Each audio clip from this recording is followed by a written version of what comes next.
Good morning, dear students. So, we have finished with the reproductive health. We have discussed about population explosion, what are the causes. Then we have also discussed about the various measures government have taken to control the population. One among them is giving knowledge about contraceptives. We have also discussed about the various types of contraceptives, and then we discussed about the sexually transmitted disease, and then finally we will today discuss about infertility. As I told you in the previous class, it is a very big issue nowadays. The rate of infertility is increasing day by day, and some research say that yes, because of evolution the rate of infertility is increasing, and it is increasing more in case of males than in females, which is definitely a cause to worry about. So let us study what is infertility first. So infertility is the failure to conceive within 1 or 2 years or more years of regular unprotected coitus. If a couple is having unprotected coitus for a long period of time and still unable to conceive, that is known as infertility. Primary infertility denotes those patients who have never conceived. Secondary infertility indicates previous pregnancy but failure due to conceive subsequently. So, two types of infertility. Primary, like first time, the first chance also they are not able to conceive. The first time they are trying to conceive, they are not able to conceive. Secondary infertility, because of some reason there is failure in the pregnancy, they are trying to conceive again, they are not able to conceive. That is secondary infertility. Now, if we study the incident, actually 80% of couple achieve conception within, if they desire to, definitely within a span of a year, if they are having regular intercourse. Some will have, like 10% more will have within the end of the second year. There is always this 10% people who are not able to conceive naturally. Well, from this 10%, it has also been seen that 10% there is no flaw, there's nothing wrong with the reproductive health, neither in the male nor in the female. There's no infertility neither in male and female, but still the couple is unable to conceive. So in science you do see things which are unpredictable. We try to document and make theories about them, but then yes, they are at times difficult to understand. There are many reasons which cause infertility. It can be some things related to the reproductive health of the male as well as the female, and there are some combined factors also. So these combined factors would be infertility in both the male and the female. Advancing age, because it reduces the chances to conceive. Then infrequent intercourse, lack of knowledge of coitus technique and timing of coitus to utilize the fertilization period. If the couple is unaware of that, then also there is chances that the couple will not conceive. At times anxiety, depression, they also cause unsuccessful conceiving.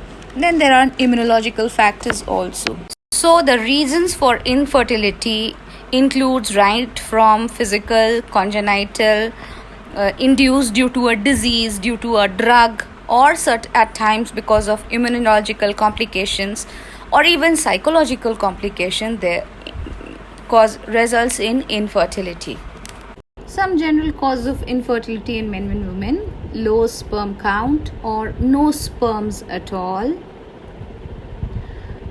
low sperm motility, abnormal sperms, maybe because of some infection or some surgery. Then overheating of testicle, ejaculation disorders, some disease, some sexually transmitted disease can also cause discrepancy in normalcy of the sperms. Now in women, It can be premature ovarian failure, polycystic ovary syndrome. Premature ovarian failure is before the age of 40, the ovulation stops. Then polycystic ovaries, there are cysts in the ovary which causes difficulty in ovulation. Poor egg quality at times.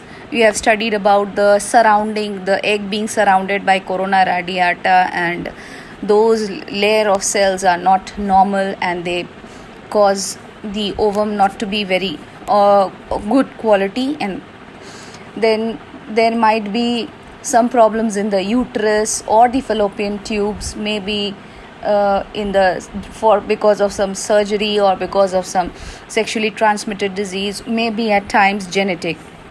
To assist these couples to overcome the infertility, there are various techniques. These techniques are collectively known as assisted reproduction technology. We will study some of them in our CBSE syllabus, but then let me tell you, there are many procedures and techniques which can be followed for this assisted reproduction technology. So what is this artificial assisted reproduction technology? It's a group of high-tech treatment methods to improve the fertility, and it would include your in vitro fertilization. That is, now what is in vitro? In vitro is in the lab, like opposite of in vitro is in vivo, that is in nature. So here fertilization would occur in the lab. Artificial insemination, I have discussed with you what is insemination. Deposition of the sperms near the vagina is insemination. Now artificial insemination is deposition of these sperms artificially in the lab, would be your artificial insemination. Then gamete intrafallopian transfer, and there are many more techniques. Let us discuss about artificial insemination.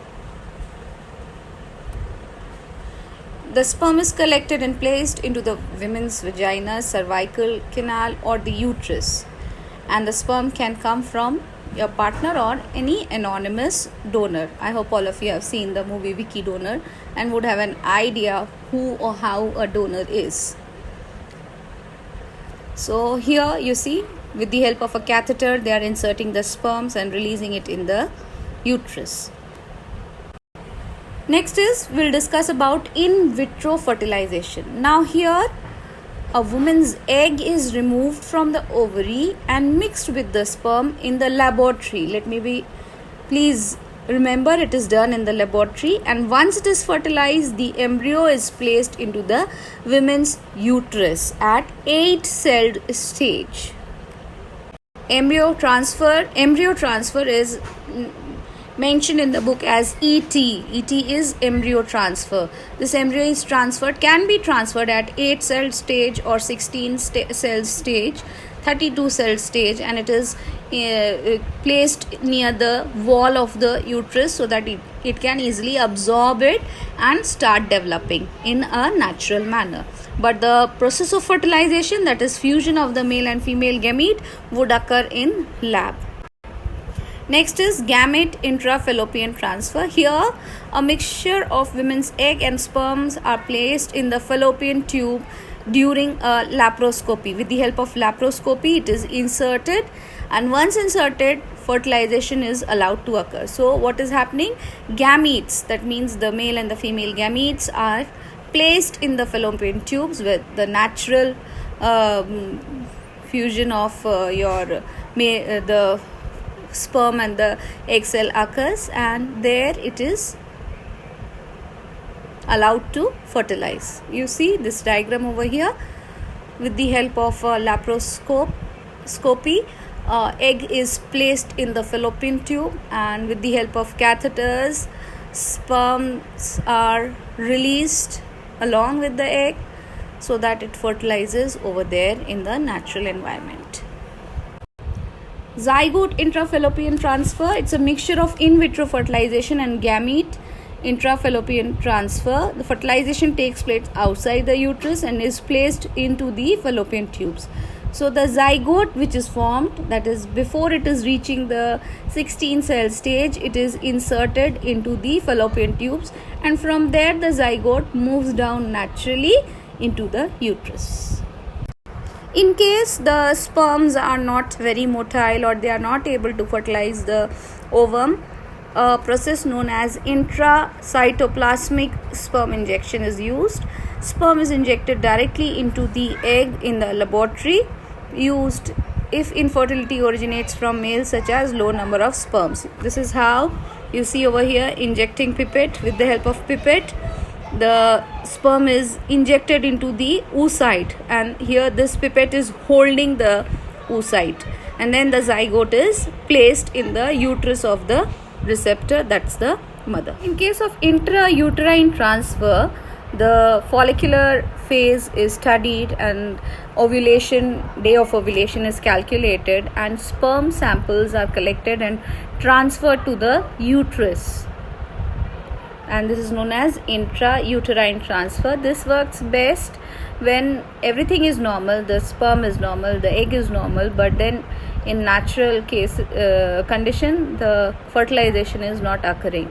We have discussed about this earlier, that there are cases where in spite of the male and the female being fertile, fertilization does not occur. Such case, intrauterine insemination can be used.